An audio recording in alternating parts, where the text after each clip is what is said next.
Y me gustaría platicar con Rodrigo Soto, él es licenciado en Derecho por la Panamericana, doctor en Filosofía Política, especialista en Seguridad Nacional, miembro del Sistema Nacional de Investigadores, y me da gusto saludarlo. Rodrigo, ¿cómo estás?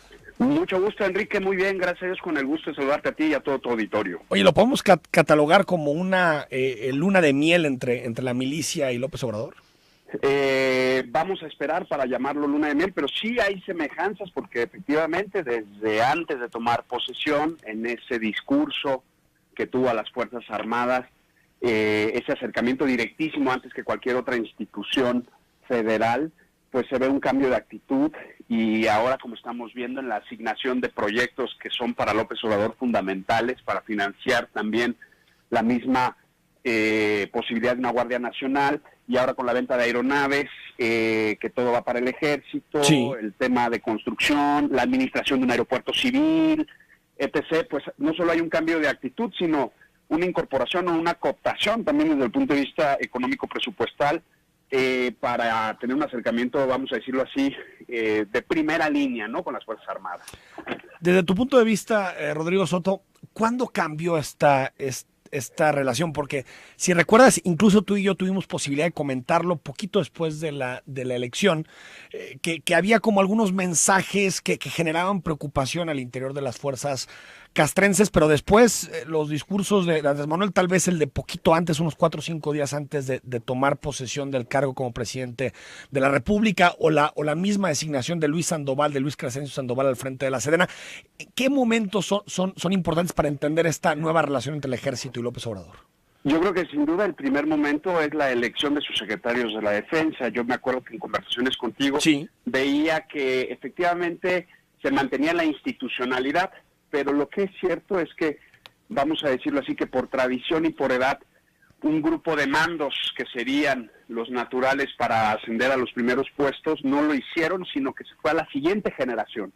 Entonces, ese yo creo que para mí es un momento muy significativo. Elige la gente con el grado, con la trayectoria, pero no con la edad, sino más jóvenes, y de alguna manera, por decirlo en términos que hay que ser pues más precisos porque no hay muchos matices, pero se brinca una generación de, vamos a decir, de generales en servicio activo que por su antigüedad pudieron haber sido considerados, y se va a unos generales más jóvenes, y en ese sentido, vamos a decirlo así, se va generando una nueva cúpula dentro del Instituto Armado, sobre todo en el Ejército, en Marina es distinto.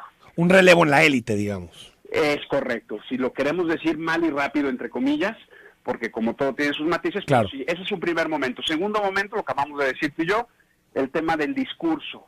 Es muy simbólico que el primer acercamiento público en Campo Marte, sea en el campo militar número 1, sea directamente al ejército, a las Fuerzas Armadas, y que un gobierno cuyas políticas públicas van por un paternalismo asistencialista, desarrollo del campo y de programas sociales, al primero que quiere tener muy cerca y de la mano es al ejército, ¿no? Antes que poder hablar de secretarías como la Secretaría de Bienestar, ahora antes de Desarrollo Social, etcétera. Entonces, eso habla de que no solo quiere ganarse la confianza de la nueva cúpula, sino también hacerla su socia en proyectos de infraestructura, ahora lo vemos, y que está conectadísimo con el planteamiento de la Guardia Nacional, que ayer en las audiencias de Parlamento Abierto del Senado salió bastante golpeada por las audiencias públicas, porque se sigue criticando ese ADN militar. La capacitación, ¿no? Sobre todo. Porque la adscripción ya está en la Secretaría de Seguridad Pública. Sí, pero aunque tú lo adscribas a la Secretaría de Seguridad Pública, tu capital humano semilla es de ADN militar, no es de ADN policial. Y quien acepte entrar a la Guardia Nacional, quien forme parte del reclutamiento, va a ser entrenado también como militar. Así es, y a mí me parece que es un error tratar de, si se me permite, abusar del lenguaje, el neologismo, de policializar a los militares. Eso es un movimiento que desde el punto de vista estratégico operativo es muy peligroso. ¿No es algo de lo que han hecho algunos países, por ejemplo, los carabineros en Italia, Rodrigo? Lo que pasa es que ellos nacen desde el principio con nuevo personal y aunque tienen régimen y prestaciones militares, yo viví en Italia 3 años, conozco cómo funcionan los carabineros, sí, pero siempre se mantuvo la Policía Nacional en Italia, siempre existió como cuerpo intermedio, vamos a decir, la Policía Nacional, así como también viví 4 años en España y me tocó convivir, fui víctima de un atentado de ETA en la Universidad. Con la Guardia Civil, ¿no? Con la Guardia Civil. Sí, pero esa sí es policía, la Guardia Civil. Incluso era un contrapeso a los militares, ¿no? En su momento. Es correcto, y no hay confusión de funciones. Y aquí hay una segunda parte de la historia, Enrique, que es las supuestas modificaciones que se quieren hacer al 21, al 19, y ya las existentes disposiciones en el artículo 124 y 29 constitucional, que si no se mantienen los contrapesos institucionales en lo que es procuración de justicia y seguridad pública con una doctrina policial, sí, que va de la mano con la doctrina del nuevo proceso penal y con la doctrina de la reforma en materia de derechos humanos, se va a romper completamente la armonía constitucional y eso le va a dar un limbo jurídico al presidente que, vamos a decirlo, en las democracias del siglo XXI no es para nada conveniente. Rodrigo Soto, sobre todos los temas en los que están las Fuerzas Armadas, el Ejército involucrado, el plan de combate al huachicoleo, el asunto de la Guardia Nacional, la administración de Santa Lucía, ¿te parece que son demasiadas funciones y que corremos el riesgo de empoderar demasiado al Ejército y a las Fuerzas Armadas? Sin ninguna duda, Enrique, ya lo he dicho varias veces, querer poner al ejército a hacer funciones de seguridad pública es como regar una planta que se está secando todos los días con fertilizante, cuando lo que necesita es agua. Se van a forzar las cosas, se va a dar un retroceso en un trabajo que se ha hecho muy paciente y de fondo con el fortalecimiento y los programas federales para fortalecer las policías locales. Y de pasada se corre el riesgo de romper el federalismo en este aspecto. No es bueno que se deslinde de su responsabilidad, aunque sea de manera indirecta, con una política pública como esta, a las autoridades locales. Aunque se ha insistido que no se va a hacer, pues si no se da el andamiaje y el peso y contrapeso desde el punto de vista constitucional y luego operativo en las entidades, eso se puede romper. Y se está hablando de que va a haber estado de fuerza local en las regiones nuevas de la Guardia Nacional de forma permanente, con un responder a un mando único, que parece que va a ser civil en todos los aspectos. Se llegó a hablar incluso de un dragón de 2 cabezas, de un mando civil administrativo y desde el punto de vista operativo un mando militar.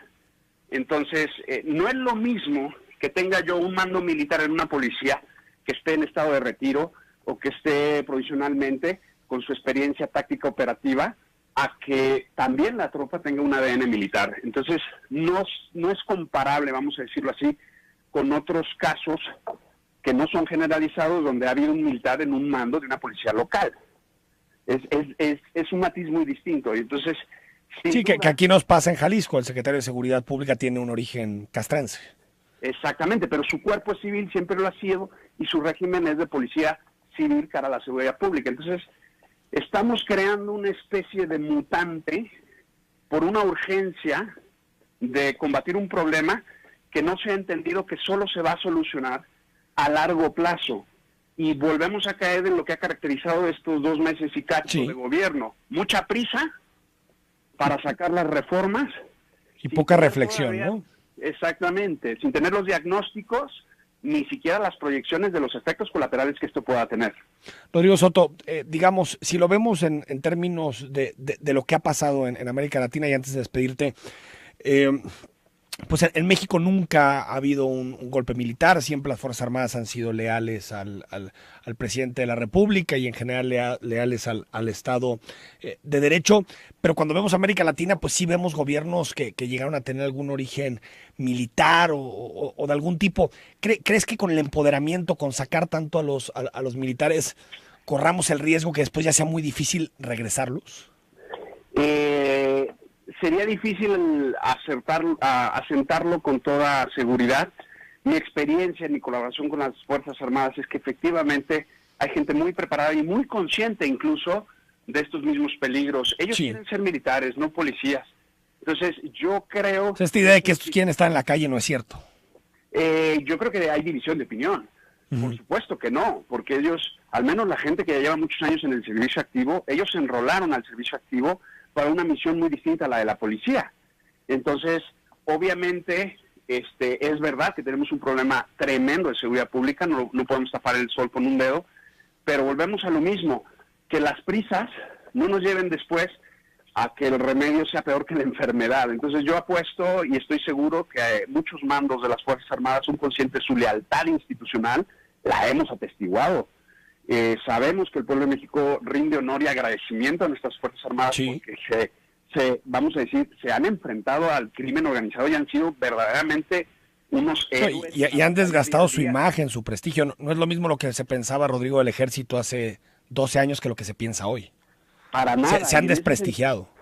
Exacto. Entonces, en ese sentido, estoy seguro que de alguna manera seguirán, vamos a decirlo así, sensibilizando al presidente y a los miembros de su gabinete para encontrar una solución intermedia que a ellos les convenga y que también al presidente le dé el apoyo que sí necesita, también es verdad, para poder dar un giro a las estrategias de seguridad que tiene que ser a largo plazo. Pues algo transitorio, ¿no? Son las prisas. O sea, si partimos del hecho de que es difícil en este momento que todos los militares abandonen las labores de seguridad pública, algo transitorio que permita consolidar policías y que después sí, en un periodo, no sé de cuántos años, pero en un periodo, ahora sí los mandos civiles operen la seguridad en todo el país, ¿no? Sí, y es una paradoja, porque todo eso estaba previsto en la Ley de Seguridad Interior, que en diciembre pasado la Corte declaró inconstitucional. Entonces, ahora estamos teniendo soluciones más apresuradas y, vamos a decirlo así, con presión a reformas constitucionales más profundas que lo que preveía en aquel entonces la Ley de Seguridad Interior. Hemos caído en una paradoja. Sí, porque aparte de la Ley de Seguridad Interior, algunos de sus principios no iban en la Constitución. Es correcto. Estaban en leyes reglamentarias, sobre todo, ¿no? Era una ley de corte administrativo que efectivamente contenía sus antinomias constitucionales, pero que podían ser pulidas. No era perfecta, pero era un buen primer intento. Y ahora lo que estamos haciendo es entrarle de lleno a la Constitución, con prisa, y con un debate que está demostrando que la gente desconfía del planteamiento, ¿no? Rodrigo Soto, especialista en seguridad nacional, conoce muy bien la operación de las Fuerzas Armadas en México. Gracias por estos minutos y bueno, pues quién sabe en algunas semanas de qué estaremos hablando con relación a los militares que están en el centro del debate público. Gracias. A ti, Enrique, un gusto saludarte a ti y a todo tu auditorio. Ahí está Rodrigo Soto con su opinión de este tema. Yo he leído hipótesis de todo tipo, desde quien dice, pues no hay de otra. Los militares tienen que estar en la calle porque no hay cuerpos preparados para enfrentar la violencia. Hay quien dice que no, que López Obrador está empoderando demasiado a las Fuerzas Armadas. Lo que está claro es que los pasos que ha dado en 2 meses López Obrador en relación a las fuerzas castrenses no lo habían dado otros presidentes, incluso que en la cabeza de los mexicanos tenían una relación más cercana con los militares, como Calderón, por ejemplo, esto de administrar el aeropuerto y que los recursos provenientes del aeropuerto de Santa Lucía vayan a la Guardia Nacional, meter el transitorio en la Constitución para darle encaje normativo a las labores de seguridad pública del Ejército. Todos estos son movimientos que reclamó por mucho tiempo, los militares reclamaron por mucho tiempo y que en este momento López Obrador se los está otorgando.